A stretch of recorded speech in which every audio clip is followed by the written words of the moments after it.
தினம்தோறும் விளக்கேற்ற நல்ல எண்ணெய் இதயம் நல்லெண்ணெய்.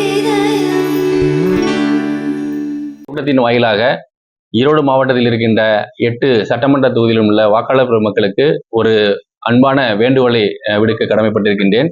நம்முடைய இந்திய தேர்தல் ஆணையம் கடந்த 4/10/2025 வாக்காளர் பட்டியல் சிறப்பு தீவிர திருத்தத்தினை மேற்கொண்டு வருகின்றது. ஒரு 2002ஆம் ஆண்டுக்கு அப்புறம் ஒரு 23 ஆண்டுகள் கழித்து இப்படிப்பட்ட ஒரு வாக்காளர் பட்டியலை தூய்மைப்படுத்தும் ஒரு பணியை மேற்கொண்டிருக்கின்றோம். அந்த வகையிலே இந்த பணி சிறப்பாக நடைபெறுவதற்காக இந்திய தேர்தல் ஆணையம் பல்வேறு முன்னெடுப்புகளை செய்து வைக்கிறது. அதுல முக்கியமானது, ஒவ்வொரு அங்கீகரிக்கப்பட்ட அரசியல் கட்சியினரும் ஒவ்வொரு வாக்குச்சாவடி நிலையிலும் ஒரு BLA 2 எனப்படும் முகவர்களை நியமித்து அவர்கள் மூலமாக இந்த தேர்தல் ஆணையம் செய்யக்கூடிய பணிகளை முழுமையாக சரிபார்த்துக் கொள்வதற்கான ஒரு வாய்ப்பையும் ஏற்படுத்தி கொடுத்திருந்தார்கள். அந்த வகையில நம்முடைய மாவட்டத்தில் 2222 வாக்குச்சாவடி நிலைய அலுவலர்கள் மொத்தம் இருக்கின்ற 19,97,000 வாக்காளர்களுக்கு அவர்களுடைய வீடுகளுக்கே சென்று எனுமரேஷன் ஃபார்ம் எனப்படும் கணக்கீட்டு படிவங்களை வழங்கியிருந்தார்கள். இந்த கணக்கீட்டு படிவங்கள் யாரெல்லாம் அங்க குடியிருக்கலையோ அல்லது இறந்து விட்டார்களோ அவர்களுடைய பெயரெல்லாம் நீக்கி மற்ற அனைத்து நபர்களுக்கும் வழங்கப்பட்டிருக்கிறது. கடைசியாக இறுதியாக ஒரே 1% மட்டும் நாம கையில வச்சிருக்கோம். அதையுமே இன்றைக்குள்ள முடிப்பதற்கு நாம் அவர்களுக்கு அறிவுரை வழங்கி இருக்கிறோம். அந்த வகையில நம்ம கொடுத்த டிஸ்ட்ரிபியூஷன் பண்ணப்பட்ட வாக்காளர் கணக்கீட்டு படிவங்கள் இப்பொழுது திரும்ப வாங்கக்கூடிய பணி மிக சிறப்பாக நடைபெற்று வருகிறது. அந்த வகையில அனைத்து அரசியல் கட்சிகள் பொதுமக்களுடைய ஒத்துழைப்புடன் அதே போல பல்வேறு துறை அலுவலர்கள், நம்முடைய வாக்குச்சாவடி நிலைய அலுவலர்கள் மட்டுமில்லாமல் ஊரக வளர்ச்சித்துறை, அப்புறம் நகராட்சி நிர்வாகத்துறை, பேரூராட்சிகள் துறை, அப்புறம் கூட்டுறவுத்துறை, கல்வித்துறை என்று பல்வேறு துறை அலுவலர்களும் இந்த பணியில இடம்பெற்றிருக்காங்க. நிறைய வாலண்டியர்ஸும் இதுல நாங்க இந்த பணியில ஈடுபடுத்திருக்கிறோம். அந்த வகையில பாத்தீங்கன்னா இன்றைக்கு வரைக்கும் 73% கணக்கீட்டு படிவங்கள் நம்ம திரும்ப வாங்கி அதுல அந்த திரும்ப வாங்கினது மட்டும் இல்லாம அதுல ஒரு 25% வாக்காளர்களை 2002 பட்டியலில் இடம்பெற்றிருக்கார்கள் என்பதை கண்டடிச்சிருக்கிறோம். அது போக அவங்களுடைய குடும்பத்தினரை சேர்ந்தவர்கள் ஒரு 26% நம்ம அவங்களே கண்டடிச்சு இந்த 25% நேரடி வாக்காளர்களையும் புரோஜினி என சொல்லக்கூடிய அவங்களுடைய குடும்பத்தார் ஒரு 26%, ஒரு 50% வாக்காளர்கள் ஏற்கனவே இருக்கிற வாக்காளர் பட்டியலில் இருக்கிறவங்க இப்போ வரக்கூடிய 9ஆம் தேதி நாம் வெளியிடக்கூடிய வரைவு வாக்காளர் பட்டியலில் இடம்பெறுவாங்க. இன்னும் 2-3 நாளைக்கு நம்ம பேலன்ஸ் இருக்குது. இன்னும் இது மாதிரி அதிகப்படியான வாக்காளர்கள் அப்படியே இடம்பெறுவதற்கான ஏற்பாடு நம்ம செஞ்சிருக்கோம். இது போக அந்த 2 வகையிலும் சேராத நோ மேட்சிங்னு சொல்லக்கூடிய கேட்டகரி கொஞ்சம் இருக்குது. அவங்களுக்கு நம்ம 9ஆம் தேதி வரைவு வாக்காளர் பட்டியல் வெளியிட்டதுக்கு அப்புறம் அவர்களுக்கு உங்களுடைய வாக்காளர் பட்டியலில் உங்க பேர் இடம்பெறுந்தது, ஆனா 2002 வாக்காளர் பட்டியலை அடிப்படையாக கொண்டு உங்களுக்கு எந்த தொடர்பும் இல்லாதனால உங்களுடைய இருப்பிடத்திற்கான ஆதாரங்களை கொடுங்க அப்படின்னு சொல்லிட்டு ஒரு நோட்டீஸ் கொடுத்து அவங்களையும் நாங்க முழுமையா சேர்த்துருவோம். அப்ப நம்ம தகுதியான வாக்காளர்கள் ஒரு பகுதியில் இருக்காங்கன்னா அவங்க அனைவரும் சேர்ப்பதற்கான அனைத்து ஏற்பாடுகளும் செய்யப்பட்டிருக்கிறது. ஏற்கனவே இந்த பகுதியிலிருந்து இடம்பெயர்ந்தவர்கள், இறந்தவர்களை வாக்காளர்கள் நாங்க அதுல பதிவு பண்ணியிருக்கிறோம். அது போக புதிதாக யாராவது வாக்காளர்கள் 1/1/2026 அடிப்படையாக கொண்டு அவங்க பேர் சேர்க்கணும்னா அவங்களையும் வரைவு வாக்காளர் பட்டியலுக்கு அப்புறம் அந்த பேர்களையும் சேர்த்து நம்முடைய முழுமையான வாக்காளர் பட்டியல் டிசம்பர் வரக்கூடிய பிப்ரவரி 7ஆம் தேதி வெளியிடப்படும். அதற்கான அனைத்து ஏற்பாடுகளும் செஞ்சிருக்கிறோம். இந்த நிகழ்வின் மூலமாக நான் உங்களுக்கும் பொதுமக்களுக்கும் செய்யக்கூடிய கோரிக்கை என்ன அப்படின்னா, இப்பொழுது உங்களுக்கு வழங்கப்பட்டிருக்க கணக்கீட்டு படிவங்கள் முழுமையாக பூர்த்தி செய்து எங்களுக்கு கொடுங்க. பூர்த்தி செய்வதற்கு தேவை ஏதாவது உதவி வேணும்னா உங்க அந்த கணக்கீட்டு படிவத்திலேயே BLO எண் கொடுக்கப்பட்டிருக்கிறது, அவங்களை நீங்க தொடர்பு கொள்ளலாம். இல்லைன்னா ஒவ்வொரு சட்டமன்ற தொகுதிக்கும் நாங்க உதவி எண் கொடுத்துருக்கோம், அவங்க மூலமா நீங்க தொடர்பு கொள்ளலாம். அதே மாதிரி ஒவ்வொரு பகுதியிலுமே ஹெல்ப் டெஸ்க் அமைச்சிருக்கிறோம். அந்த ஹெல்ப் டெஸ்க்ல அங்கு மூலமாகவும் நீங்க வாக்காளர் படிவம் உங்களுடைய கணக்கீடு படிவத்தை பூர்த்தி செய்து கொள்ளலாம். பூர்த்தி செய்த படிவங்களை நம்ம 4ஆம் தேதி வரைக்கும் கொடுக்கலாம். அப்படின்னா கூட நாம இந்த பணியில அடுத்து வாக்காளர் பட்டியலில் வரைவு வாக்காளர் பட்டியல் கொடுக்கறதுனால 30ஆம் தேதிக்குள்ள முடிக்கிறதுக்காக நம்ம அறிவுறுத்தப்பட்டிருக்கிறோம்.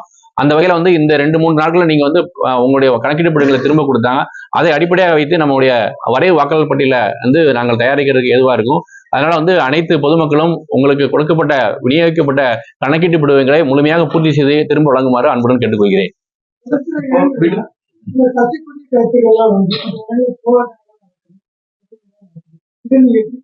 இல்ல எனக்கு குறிப்பிட்டு ஏதாவது நீங்க சொன்னீங்கன்னா அதை நம்ம விடுபட்ட இவங்க எல்லாம் மறுபடியும் தொடர்பு கொள்ளுன்னு சொல்லியிருக்கோம். முகவரி மாறி போயிட்டாங்க, இது வரைக்கும் வாங்கல அந்த மாதிரி இல்ல. இப்ப நம்ம டோட்டலா நம்ம மாவட்டத்துல 19,97,000 வாக்காளர்கள் இருக்காங்க.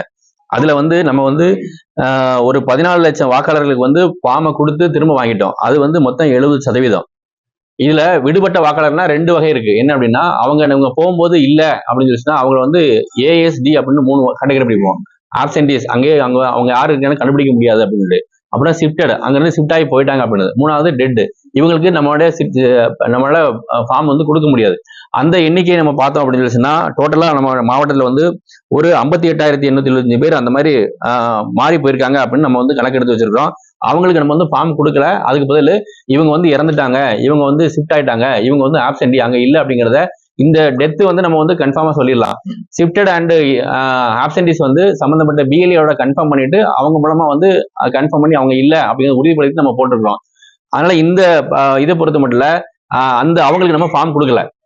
ஆனா அவங்க வந்து நம்ம கவுண்ட் வந்து 100 ஃபார்ம் கொடுத்துருக்கோம். அதுல வந்து 20 ஃபார்ம் வந்து ஏஎஸ்சி மார்க் பண்ணிட்டோம் அப்படின்னா மீத 80 ஃபார்ம் தான் நம்ம வந்து கொடுத்து நம்ம வாங்க போறோம். அப்ப அந்த வகையில வந்து பாத்தீங்கன்னா நமக்கு வந்து வெறும் ரொம்ப குறைந்த அளவு தான் 2.95% தான் நம்ம மாவட்டத்துல வந்து அந்த மாதிரி ஏஎஸ்சி நம்ம மார்க் பண்ணிருக்கோம். சார் ஆக்சுவலா 4/11 தப்பு சொல்லிட்டேன். 4/11 தான். நம்ம அந்த ஃபார்ம் கொடுக்குறோம் அது அப்லோட் பண்ணலாம் இல்ல அக்செப்ட் பண்ணிட்டு சக்சஸ்ஃபுல் அப்படின்னா அந்த நம்பருக்கு ஒரு ஓடிபி சக்சஸ்ஃபுல் மெசேஜ் வந்து நம்ம கன்ஃபார்ம் பண்ணணும். அது பொறுத்த மட்டும் இல்ல, அந்தந்த வாக்காளர் பட்டியல அவங்க இது பொறுமை இப்ப வெப்சைட்ல போட்டாங்க. அதனால அவங்களே போய் பாத்துக்கலாம் உங்களுடைய வாக்காளர் பட்டியல் இடம் பெற்றுக்கா இல்லைன்னு சொல்லி திரும்பவும் பாத்துக்கலாம். வாக்காளர் தான் வாக்காளரே பாத்துக்கலாம். அதே பொறுத்த மட்டும் இல்ல, இப்ப வந்து அவங்க அதை பத்தி உறுப்பினர்களே வேண்டியதில்லை. ஏன் அப்படின்னா இது வந்து ப்ராசஸா நடந்துட்டு இருக்குது. இது வந்து முழுமையா நாங்க வந்து இவங்களை சேர்த்தாச்சு சேர்க்கல முடிவு பண்ணல. ஆனா வந்து அவங்களுடைய பேர் சேர்த்திருக்கா இல்லையாங்கிறத நம்ம வரைவு வாக்காளர் பட்ட போகும்போது அவங்க தெரிஞ்சுக்கலாம். அப்பதான் நம்ம வந்து டிக்ளேர் பண்ண போறோம். சரிங்களா? அப்போ வந்து அவங்களுடைய பேரை இன்னும் சொல்ல போனா நம்ம வந்து ஒவ்வொரு வாக்காளரும் தனி வாக்காளரும் அவங்க தகுதியான இருந்தா அவங்க பேரு இடம்பெறணும் அப்படிங்கிறத முடிந்த அளவுக்கு நாங்க வந்து முக்கியத்துவம் கொடுக்குறோம். சரிங்களா? ஆனா அவங்க 2002 வாக்காளர்ல இருந்தாங்கன்னா அந்த லிஸ்ட் வந்து ஏற்கனவே நாங்க மேப் பண்ணி வச்சிருக்கோம். அதை நான் சொன்ன மாதிரி ஏற்கனவே நம்ம மாவட்டத்துல 24% வந்து அவங்களுடைய மேப் பண்ணிட்டோம். ஒரு 4,95,000 பேரை. அப்ப அவங்களுடைய குடும்ப உறுப்பினர்கள் அப்படின்னு சொல்லிட்டு இன்னொரு 5,22,000 நம்ம சேர்த்துட்டோம். அப்போ இவங்களுக்கு வந்து ஆட்டோமேட்டிக்கா இந்த 2 கேட்டகரியும் வந்து லிஸ்ட்ல வந்துருவாங்க. இந்த நோ மேட்சிங் மட்டும்தான் நம்ம வந்து வரமாட்டாங்க. அவங்களையும் நம்ம வந்து நீக்கல, அண்டர்ஸ்டாண்ட் பண்ணிக்கங்க. அவங்க வந்து 2002 வாக்காளர் பட்டியலில் தொடர்பு இல்லாதவங்க அப்படிங்கிறத மட்டும் நம்ம வந்து அவங்க வந்து தனியா வச்சிருக்கிறோம், நீக்கல. அப்போ அவங்க வந்து இந்த இடத்துல குடியிருக்காங்க அப்படிங்கிறத இந்த வரைவு வாக்காளர் பட்டியல வெளியிட்டதுக்கு அப்புறம் அந்த டாக்குமெண்ட்டை வாங்கி அவங்களையும் சேர்த்துருவோம். யாரையுமே விட்டு போறதுக்கான முயற்சி இல்லை. இது வந்து முழுமையாக சரியான வாக்காளர்களை அங்க சேர்க்கறதுக்கான முயற்சி நடந்திருக்கும். இந்த ஃபர்ஸ்ட் ப்ராசஸ் நடக்கும்போது நம்ம வந்து எந்த டாக்குமெண்ட் அவங்கள்ட்ட வாங்க போறதில்ல. அவங்கள்ட்ட ஃபார்ம் கொடுத்து அவங்க ஃபில் பண்ணி மட்டும் கொடுத்தா போதும், கையெழுத்து போட்டு கொடுத்தா போதும், போட்டோ வாங்கி நம்ம அப்டேட் பண்றோம், அவ்வளவுதான். மற்றபடி இந்த அடுத்த நெக்ஸ்ட் லெவல் ப்ராசஸ் நடக்கும்போது அந்த விடுபட்டவங்களே யார் தகுதியாக இருக்காங்களோ அவங்களுக்குமே ஃபுல்லா ஃபார்ம் வாங்கி அவங்களையும் நம்ம சேர்த்து விட்டுருவோம். எஸ்ஏஆர் பணிக்காக டிபார்ட்மெண்ட் 100% ஸ்ட்ரென்த் போட்டாங்க. எங்கேயுமே எந்த ஒர்க்குமே நடக்க கேட்டாங்க. ஒரு 2-3 நாளைக்கு அந்த விஷயம் அந்த இருக்கும். ஏன்னா வந்து இது வந்து கொஞ்சம் ஒரு நிறைய மேன் பவர் தேவைப்படுற பணியா இருக்குது. இப்பவுமே நம்ம வந்து இந்த 30% வரலன்னு சொல்றோம் இல்லையா, இதுக்கு இப்ப கூட நம்ம வந்து அரசியல் கட்சிகளோட கேட்டிருக்கோம். அவங்களும் ஒத்துழைப்பு தரேன்னு சொல்லியிருக்காங்க. இப்ப இது ஜனங்களுக்கு வந்து நீங்க வந்து கொஞ்சம் விழிப்புணர்வை ஏற்படுத்துனீங்க அப்படின்னா இப்ப நாளைக்கு அனைத்து வளர்ச்சித்துறைகள் மூலமா உள்ள அந்த வெஹிக்கிள் இருக்கு இல்லையா, அது மூலமா நம்ம வந்து அட்வர்டைஸ்மெண்ட் கொடுக்க சொல்லிருக்கோம். மக்கள் வந்து ஃபார்ம் கொடுக்க சொல்லி இந்த அவேர்னஸ் மூலமா அவன் கையில வச்சுட்டு என்ன செய்யறது 4ஆம் தேதி வரைக்கும் டயட் இருக்கலாம் அப்படின்னு நம்ம வந்து வெயிட் பண்ண வேண்டியதில்லை. அவன் வந்து 30ஆம் தேதி இந்த பணியை வந்து முன்கூட்டியே முடிக்கணும்னா அதை வாங்கிட்டு அதை சரி பார்க்க வேண்டியது இல்லையா, அந்த பணி இருக்கிறதுனால வந்து 30ஆம் தேதி முடிக்கிறதுக்கு நம்ம திட்டமிட்டு இருக்கோம். அப்படி இல்லைன்னா 4ஆம் தேதி கொடுக்கலன்னா 1-2 ஃபார்ம் வாங்கலாம். ஒன்றும் அதில் 4ஆம் தேதிக்கு நம்ம வாங்குறதுக்கு டைம் இருக்குது, சட்டபூர்வமா டைம் இருக்குது. அதனால வந்து இந்த படிவங்களை வந்து 30ஆம் தேதிக்குள்ள கொடுத்தீங்கன்னா நாங்க அதுக்கடுத்து அதை செக் பண்ணி டிஜிட்டலைஸ் பண்ண வேண்டிய வேலை இருக்கு இல்லையா, அதை வந்து நாங்க முடிக்கிறதுக்கு முயற்சி பண்ணிட்டு இருக்கோம். கண்டிப்பாக நான் வந்து அந்த 100% வந்து அந்த 30ஆம் தேதி முடிச்சோம் அப்படின்னா அதுக்கடுத்து வாக்காளர் பட்டியல வந்து வரைவு வாக்காளர் பட்டியல எளிதில் வெளியிடலாம். அதற்கான ஏற்பாடு செஞ்சிருக்கோம். தாளவாடி பர்கூர் போன்ற மலைப்பகுதிகளில் படிவத்தை கொடுத்துட்டு திரும்பி வாங்குற அந்த ப்ராசஸ் எந்த அளவுக்கு வெற்றிகள் எல்லா இடத்துலயுமே நான் சொன்னது வந்து 8 சட்டமன்ற தொகுதியில் உள்ள புள்ளி விவரங்கள் அடிப்படையில் சொல்லுங்க. எல்லா பகுதியிலுமே எந்த குறைபாடும் இல்லை. 1-2 குறைபாடுகள் எங்களுக்கு வந்து அரசியல் கட்சியில் சொல்லியிருக்காங்க. அதை தனிப்பட்ட முறையில வந்து அதை வந்து ஆய்வு செஞ்சு அது மாதிரி தவறாக யாராவது பண்ணியிருந்தாங்கன்னா அவங்க மேல நடவடிக்கை எடுக்கிறது நான் ஏற்பாடு பண்ணிருக்கோம். அப்படி எதுவுமே நம்ம பாக்குறது கிடையாதுங்க. நம்ம மாவட்டத்தை பொறுத்தவரை அங்க குடியிருக்கிறாரா வாக்காளரா இப்ப இருக்கிறாரா அதுதான் மட்டும் நம்ம பாக்குறோம். சரியா? எப்படி புதுசா ஒரு வாக்காளர் புதுசா வாக்காளர் வந்து இந்த வரை வாக்காளர் பட்டியல் வெளியிட்டதுக்கு அப்புறம் அவங்க வந்து ஃபார்ம் 6 கொடுத்து அவங்களும் சேர்த்துக்கலாம். 18 வயசு ஆயிருந்தாங்கன்னா. ஏற்கனவே அவங்க வேற ஒரு இடத்துல இருந்தா கூட அவங்க பேரை அங்க நீக்கி இருந்தா கூட இங்க அவங்க குடியிருக்க இடத்துல சேர்த்துக்கலாம். ஒருத்தரா பீகார் மாநிலத்தை சேர்ந்தவங்க ஃபார்ம் 6 கொடுத்து மாதிரி அவங்க சேர்ந்து இல்ல, பீகார் மாநிலத்துல அவங்க பேர் இல்லைன்னா இங்க சேர்க்கலாம். எங்க ஒரு இடத்துல இருக்க முடியும். அதான் சொல்லல, நீங்க வந்து அவங்க வந்து அங்க அந்த வாக்காளர் பட்டியல் இருக்கு இல்லையா, அந்த வாக்காளர் பட்டியல இடம்பெறாதவங்கல இங்க வந்து குடியிருக்காங்கன்னா பெர்மனண்டா இருக்காங்கன்னா அவங்க சேர்த்துக்கலாம். இல்ல அப்படி நம்ம யாருமே பாக்குறதில்ல. தமிழ்நாடுல இல்ல, அந்த ஒவ்வொரு பூத் லெவல் ஏரியாலயும் யாரு குடியிருக்காங்களோ அவங்களுடைய அதான் பாத்துட்டு இருக்கோம். இந்த மாநிலம் அந்த மாநிலம் நம்ம பிரிக்கிறது இல்ல.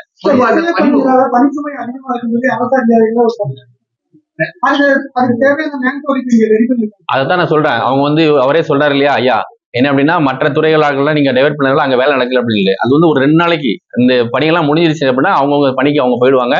பணிச்சுமை இருக்குன்னு சொன்னாங்க. அதுக்காக தான் நம்ம வந்து அடிஷனல் மேன் பவர் கொடுத்து அவங்களுக்கு சப்போர்ட் பண்ணிருக்கோம். அதுலயும் சில பணிச்சுமை நம்ம வந்து அந்த ஆபீசர்ஸ்க்கு கவுன்சிலிங் கொடுக்க சொல்லியிருக்கோம்.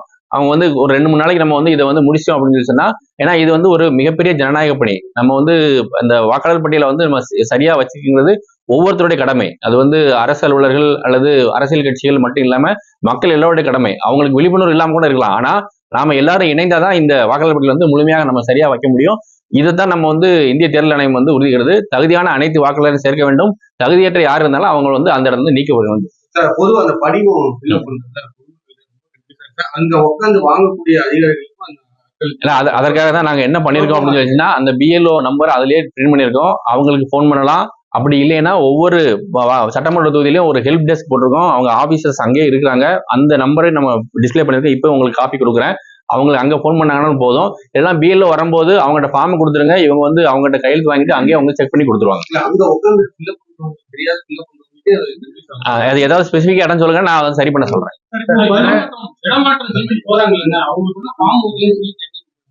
இடமாற்றம் அதாவது இந்த இடத்துல அவங்க குடியில்ல, அவங்க நான் வேற இடத்துல போயிட்டாங்கன்னா இந்த இடத்துல அவங்க வந்து வாக்காளரா இருக்கிற தகுதி இல்ல.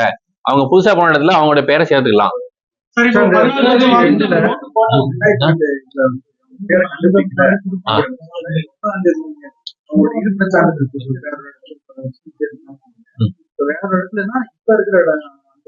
இல்ல அண்டர்ஸ்டாண்ட் பண்ணிங்க. முதல்ல வந்து இது வந்து நம்ம வந்து ஒட்டுமொத்தமா பார்க்காம ஒரு பார்ட் அப்படின்னு எடுத்துக்குவோம். ஒரு பார்ட்னா ஒரு சட்டமன்ற தொகுதியில 250 பார்ட் இருக்குன்னு வச்சுக்கலாம். அந்த ஒரு பார்ட்ல அந்த பார்ட்ல குடியிருக்கவங்க எல்லாரும் அங்க வாக்காளராக இருக்கணும். சரிங்களா? அவங்க அங்கிருந்து வெளியே போயிட்டாங்கன்னா அந்த இடத்துல வாக்காளர் பட்டியல் இருக்கக்கூடாது. அவங்க வந்து மாத்தி கொடுக்கணும். ஃபார்ம் 8 கொடுத்து மாத்திக்கணும். இந்த இடத்துல வந்து அவங்க இப்ப புதுசா வந்திருக்காங்க, அவங்க பேர் வேற எங்கேயும் இல்லைன்னா ஃபார்ம் 6 கொடுக்கணும். வேற இடத்துல இருந்து இங்க வந்தாங்கன்னா ஃபார்ம் 8 கொடுத்து அவங்க பேரை அங்க மாத்தணும். சரியா? இது நம்ம ஏற்கனவே வழக்கமா பண்ணிட்டு இருக்கிறது தான்.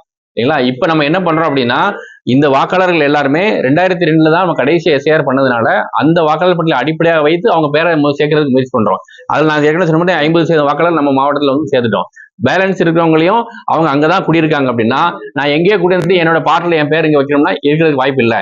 இங்கதான் குடியிருக்காங்க அப்படின்னா அவங்களுக்கு நம்ம வந்து அவங்களுடைய வாக்காளர் பட்டியல் 2025 ஓட்டு போட்டுருக்காங்க, அவங்க இருக்காங்க அப்படின்னா, நீங்க இங்க ஏற்கனவே வாக்காளர் பட்டியலில் இருக்கிறீங்க, உங்களுடைய பேரை வந்து நான் வந்து என்னது இந்த வாக்காளர் பட்டியல வரை வாக்காளர் பட்டியல் நான் கொண்டு வரல. ஏன் அப்படின்னா 2002 வாக்காளர் பட்டியலுக்கும் இதுக்கும் தொடர்பு இல்லாம இருக்குது. அதுக்கு தொடர்புக்கான ஆவணங்களை கொடுக்கணும். 12 வகையான ஆவணங்களை கேட்கிறோம். அந்த ஆவணங்களை அவங்க கொடுத்தாங்கன்னா அவங்க பேரையும் சேர்த்துக்கிறோம். அதனால நான் இது வந்து என்ன வாக்காளர் பட்டியல தூய்மைப்படுத்த பணிங்கும் போது அனைத்து தகுதியான வாக்காளர்களும் சேர்ப்பதற்கான முயற்சி தான் இது.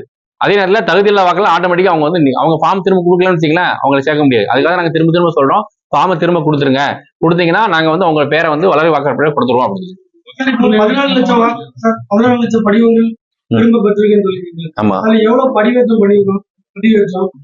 வந்த அனைத்துமே பதிவேற்றம் பண்ணிட்டோம். வர தகவல் சரியா இல்ல அந்த மாதிரி எந்த குழப்பமும் எங்களுக்கு கிடையாது. ஏன்னா ஃபார்ம் வந்து ரொம்ப சிம்பிள் ஃபார்ம் தான். என்ன அப்படின்னா, அவங்க ஏற்கனவே இந்த வாக்காளர் பட்டியலில் 2022 இடம்பெற்றிருக்கிற விவரம், அடுத்து 2002 அவர் எலக்டார்னா அதற்கான விவரம், இல்லைன்னா அவருடைய குடும்பத்தார் இருந்தாங்கன்னா அதுக்கான விவரம். இது 3 இன்ஃபர்மேஷன் நம்ம கேட்கிறோம். அதனால வந்து இது ரொம்ப குழப்பத்துக்கு எதுவுமே இல்லை. எந்த ஃபார்மும் டிஜிட்டலாம் பண்ண மாட்டோம். அவங்களுக்கு தெரியலன்னா கூட எங்க ஆட்கள் அதை அவங்களுக்கு கைட் பண்ணி வாங்கி அதை செக் பண்ணிட்டு தான் வந்து என்ட்ரி போடுவோம்.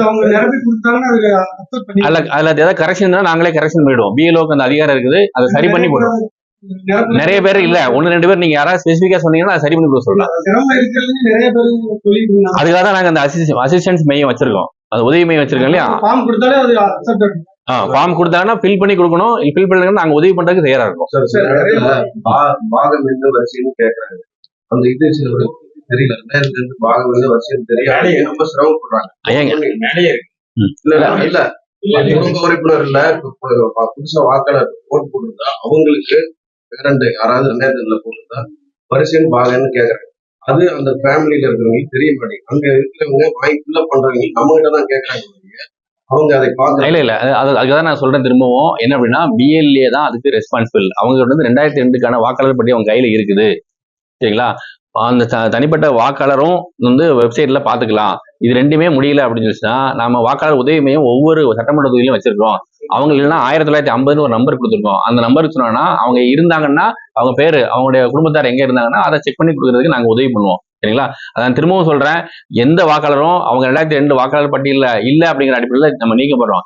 இன்கேஸ் அவங்க 2002 வாக்காளர்ல அவங்களால கண்டுபிடிக்க முடியல அப்படின்னு வச்சுட்டாலோ எங்க ஆட்களும் கண்டுபிடிக்க முடியலோ நம்ம வரைவு வாக்காளர் பட்டியல அவங்க பேர் வராதே ஒழிய அதுக்கு அடுத்து வந்து அவங்களுடைய பேரை வந்து நம்ம சேர்த்துக்குவோம்.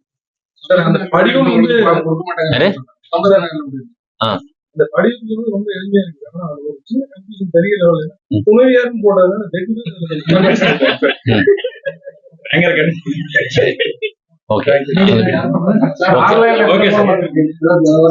ஆன்லைன்ல எவ்வளவு நம்பர் இருக்கு அதுப்பா? தாசில்தார் ஆன்லைன் நம்பர் எவ்வளவு இருக்கு? ஆன்லைன் நம்பர் எவ்வளவு இருக்கு?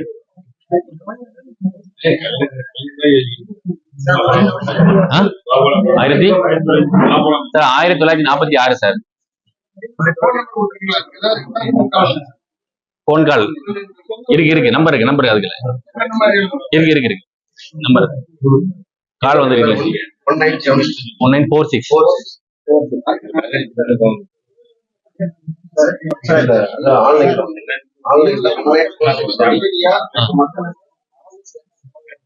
ஓகே. அனைவருக்கும் வணக்கம். இந்திய தேர்தல் ஆணையம் வாக்காளர் பட்டியல் சிறப்பு தீவிர திருத்தம் மேற்கொண்டு வருவதற்காக அனைத்து வாக்காளர்களுக்கும் கணக்கீட்டு படிவங்களை வாக்குச்சாவடி நிலைய அலுவலர் மூலமாக வழங்கி இருக்கின்றோம். அந்த கணக்கீட்டு படிவங்களை முறையாக பூர்த்தி செய்து தேவையெனின் வாக்குச்சாவடி நிலைய அலுவலரிடமோ அல்லது ஒவ்வொரு சட்டமன்ற தொகுதியில் உள்ள உதவி மையத்திலேயோ நீங்கள் தொடர்பு கொண்டு உங்கள் படிவங்களை பூர்த்தி செய்து உரிய ஒப்பமிட்டு உங்களுடைய புதிய புகைப்படத்தை ஒட்டி நீங்கள் கொடுத்தீர்களானால் வரக்கூடிய 2025 டிசம்பர் 9ஆம் தேதி வரக்கூடிய வாக்காளர் வரைவு பட்டியலில் உங்களுடைய பெயர் இடம்பெற செய்யப்படும்.